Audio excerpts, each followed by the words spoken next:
Hello viewer and welcome to World View. This is a program designed to bring you up to speed with trending developments the world over.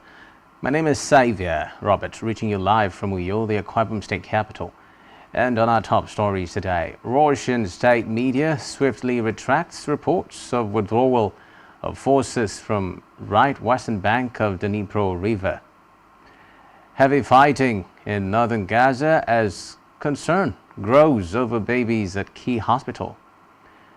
British leader Rishi Sunak sacks controversial Interior Minister Suella Braverman as he reshuffles his top team ahead of general election expected next year. Details of these stories and more in a moment.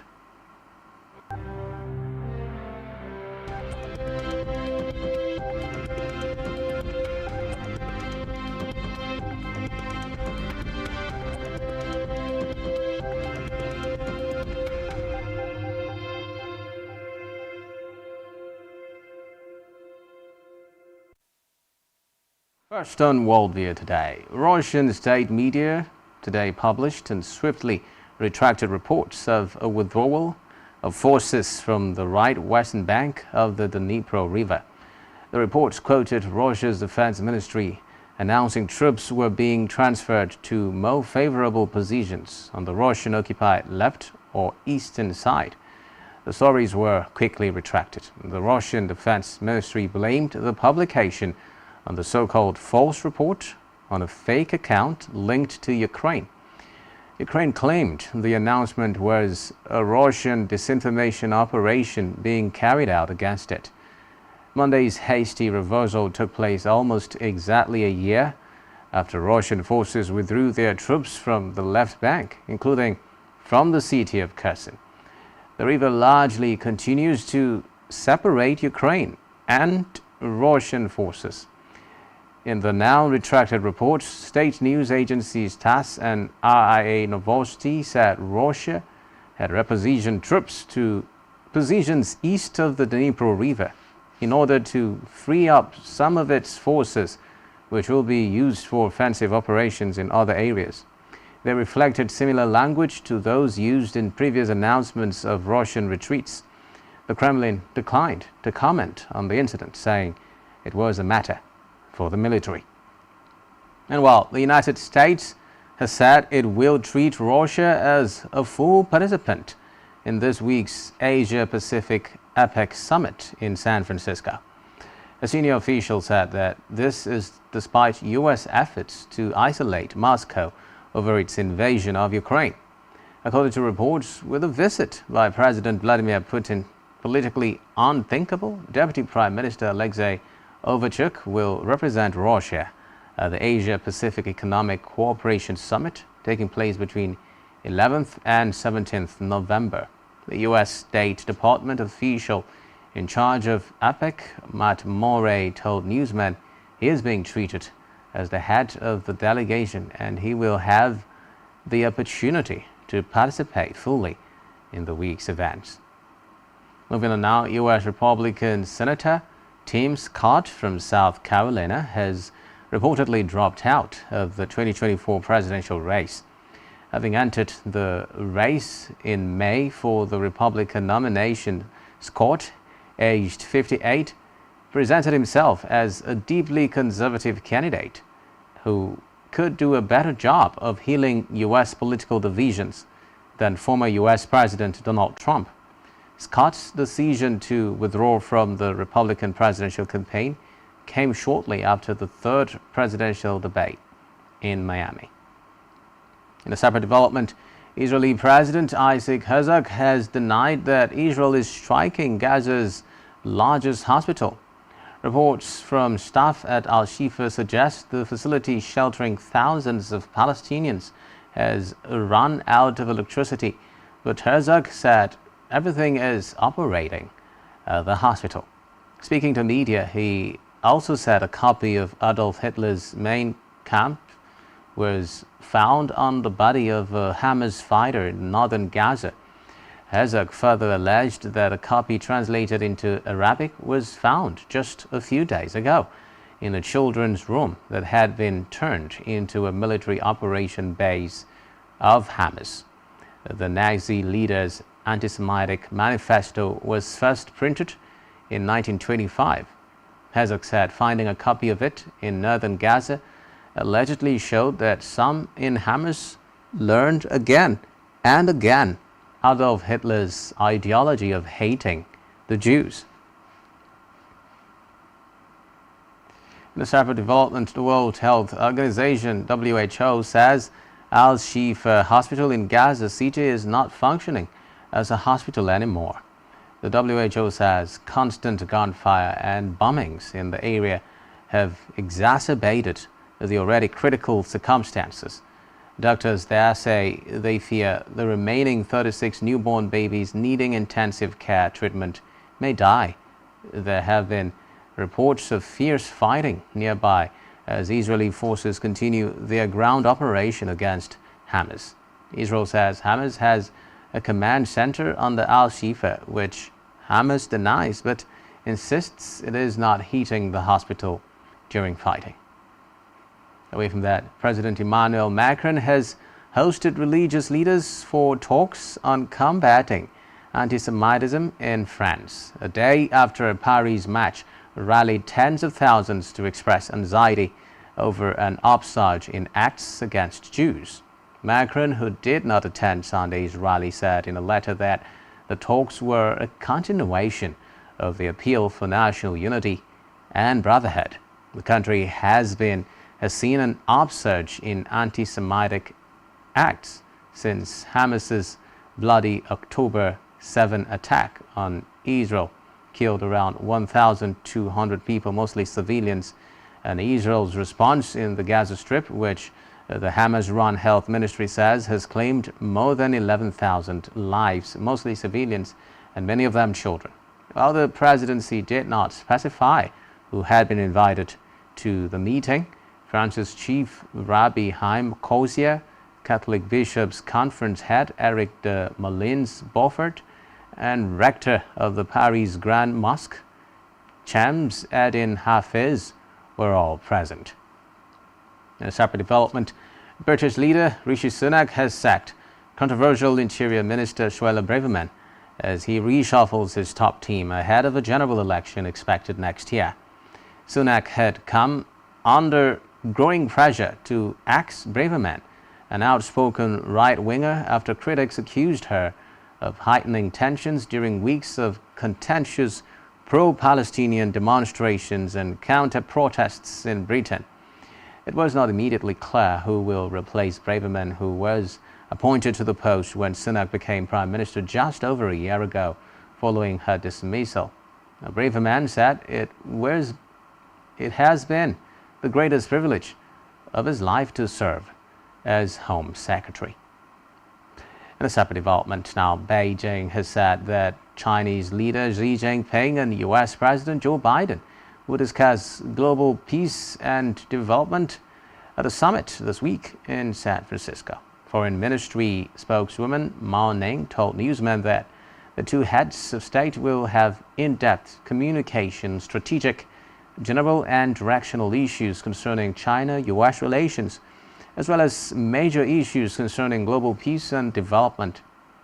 Wednesday's meeting will aim to stabilize relations that have since plunged into deep freeze, a senior U.S. official said, cautioning not to expect major outcomes. The Xi-Biden summit follows a series of meetings in recent months between high-level officials in Beijing, Washington, and elsewhere, but will be the leaders' first encounter since November 2022 in Bali. Moving on to business reports, one of Australia's major port operators is back online after a cyber attack crippled its facilities.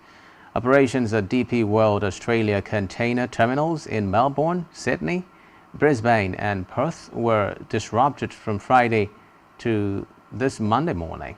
The firm manages around 40% of goods entering and leaving the country. The outage has not affected the supply of goods to major Australian supermarkets, according to media.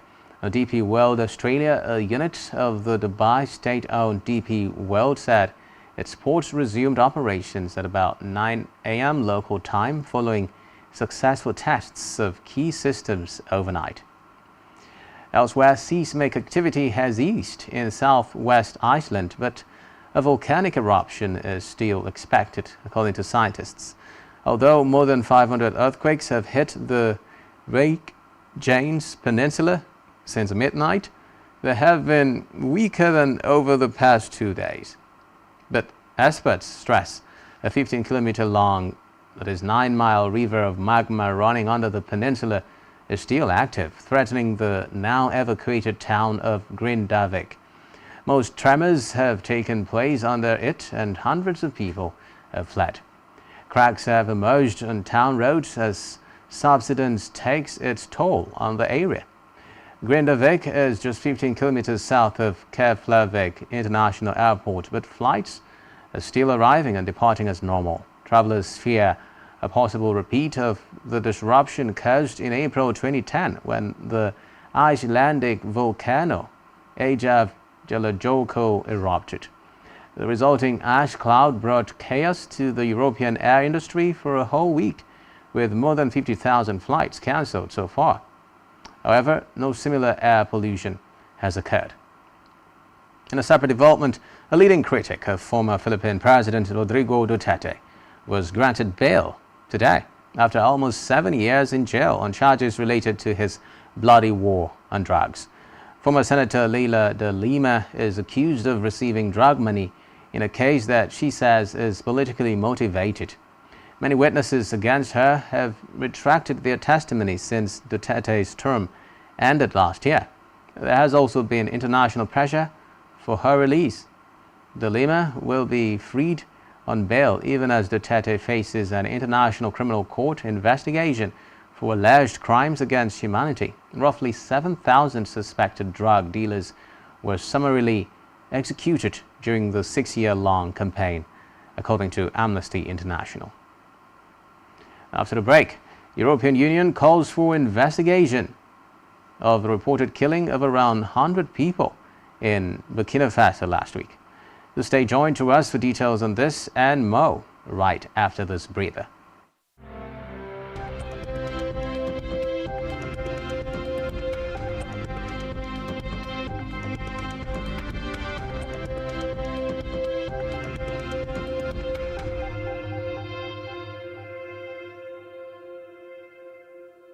One truth not often told is about the transformation that Africa has undergone in recent decades. Africa is shaping its own destiny and should be referred to as the African opportunity. On Spotlight Africa, we paint the African picture the African way, laced with truth, detail, and the color of the African continent. Join Uyai Anyekan every Tuesday and Thursdays at 4:30 p.m. Spotlight Africa, telling the African story.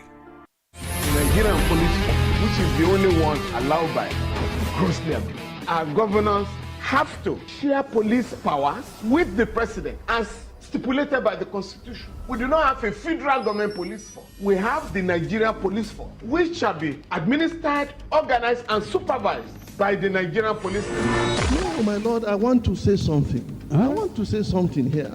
Perhaps it might also enlarge the scope of people who should be invited here for examination. My lord, if we cannot find those who literally murdered Abiola, who are those people who could be said to be the beneficiaries of the death of Abiola? Rogers has linked you with some of the killings he did. He never did.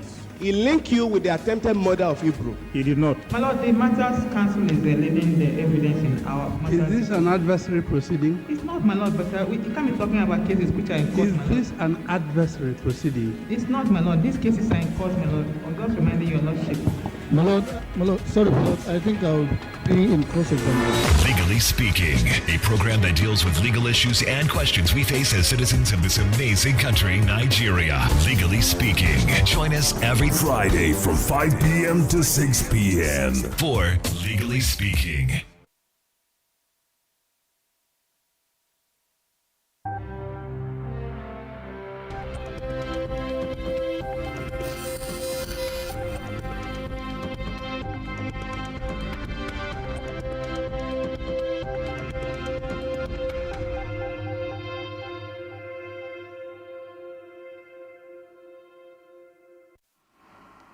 Many thanks for staying tuned. We're moving now to the European Union, where it has called for an investigation into the reported killing of around 100 people in Burkina Faso last week. The EU Foreign Policy Chief Joseph Borrell in a statement said around 100 civilians, including women and children, were killed in a massacre. Reports say Burkina Faso is trying to contain a jihadist insurgency that spread from neighboring Mali. The military government has been allegedly forcing civilians to join the fight against the Islamist groups who are said to control about 40% of the country. And a separate development, a former policeman convicted over an infamous murder in Malaysia has been released from Australian immigration detention. In 2006, Cyril Azhar Umar killed 28-year-old Adlantuya Sharibu, a model and interpreter linked to ex-Prime Minister Najib Razak, a former policeman and bodyguard to Malaysia's elite. He fled to Australia in 2015 before his case concluded. The case gripped Malaysia for years amid claims of political interference. For almost 9 years, Cyril had been held by immigration authorities after his claim for asylum was rejected in 2019. His release follows a landmark ruling by Australia's High Court last week that outlawed indefinite immigration detention, prompting the unexpected release of dozens of asylum seekers, some of whom had been held on national security grounds. The Australian government will not deport Cyril back to Malaysia due to a long-standing policy of not extraditing people to countries where they face execution. Sharibu, a Mongolian, was found dead in a jungle on the outskirts of Kuala Lumpur in 2006. She had been shot in the head and blown up with explosives. Elsewhere, a court in Uganda has charged a man with terrorism along with other offenses over the killing last month of 2 terrorists and their guide. Abdul Rashid Kyoto is allegedly a commander in the Islamic State-linked Allied Democratic Forces ADF militia. He is accused of killing a honeymoon couple from the UK and South Africa and their Ugandan guide in an attack in a national park on 17th October. Kyoto made no comment when the charges were read out. He will be asked to plead once the case reaches the High Court, which is where murder and terrorism trials are heard. British citizen David Barlow, his South African wife Emarasia Geya, and Ugandan Eric Alea were shot dead on a visit to see gorillas and other primates at the Queen Elizabeth National Park. Their vehicle was also burnt. The attack was blamed on the ADF, which has a presence in western Uganda but mostly operates in the eastern part of neighboring Democratic Republic of Congo. The two countries have intensified operations targeting the group in recent months.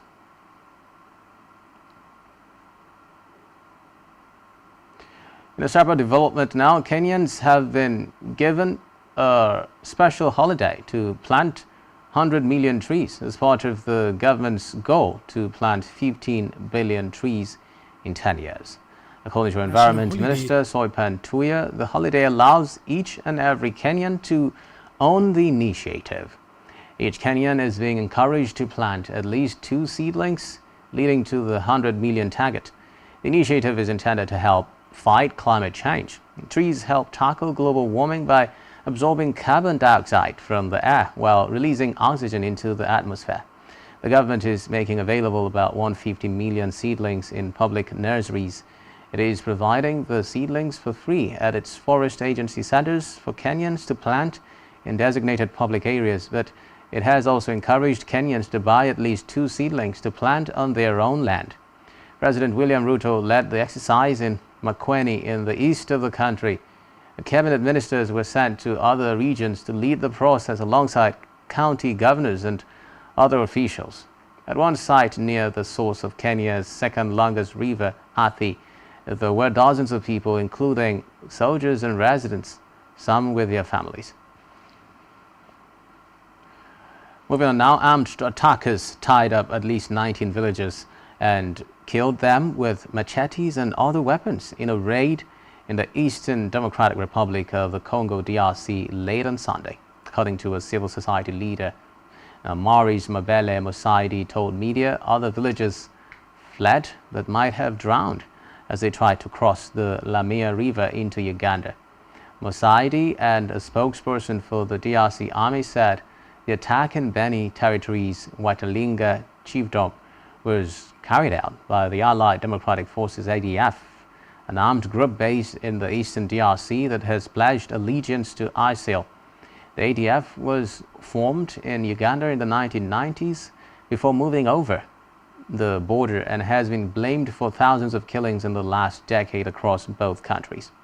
In June, ADF fighters killed 42 people, including 37 students, at a high school in western Uganda near the DRC border in what was the country's deadliest attack in more than a decade. In November, the Ugandan army said it captured the head of an ADF unit known simply as Njovu and killed 6 of his men in a raid. The DRC's army said it killed at least 6 of the attackers on Sunday night without going into detail of the operation.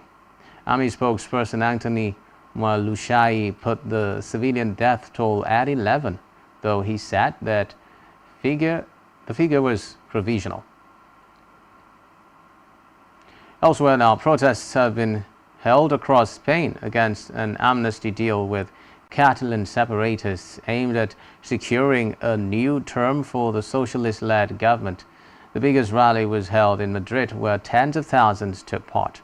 Centre-right leader Alberto Núñez Feijóo accused acting Prime Minister Pedro Sánchez of pursuing his own interests rather than Spain's and called for a new vote.